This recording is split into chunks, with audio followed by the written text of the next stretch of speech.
Bharuch એલસીબીએ snatching ગુનામાં સંડોવાયેલા 2 આરોપીઓને ઝડપી પાડી 3 ગુનાના ભેદ ઉકેલ્યા છે।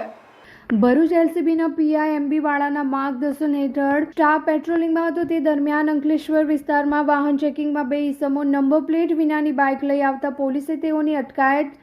બાઇક અને તેઓ પાસે રહેલા 4 જેટલા મોબાઈલ ફોનના જરૂરી દસ્તાવેજો માંગતા તેઓએ સંતોષકારક જવાબ નહીં આપતા પોલીસે તેઓની પૂછપરછ કરતા નિર્મલ નિષાદે પોતાના મિત્ર અંકિત નિષાદ સાથે મળી બાઇક પર ચાલતા જતા લોકો અને 2 વ્હીલર લઈને જતી મહિલાઓને ટાર્ગેટ બનાવી મોબાઈલ ફોન અને પર્સ ઝૂંટવી મોબાઈલ વેચી સરખા ભાગે લેતા હોવાનું કબૂલાત કરી હતી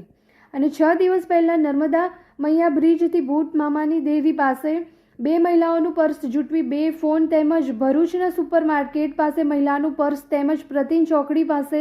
મોબાઈલ ઝૂંટવી લઈ ફોનની ચોરી કરી હોવાની કબૂલાત કરી હતી। પોલીસે મૂળ યુપી અને હાલ ચાવજ ખાતે રહેતો નિર્મલ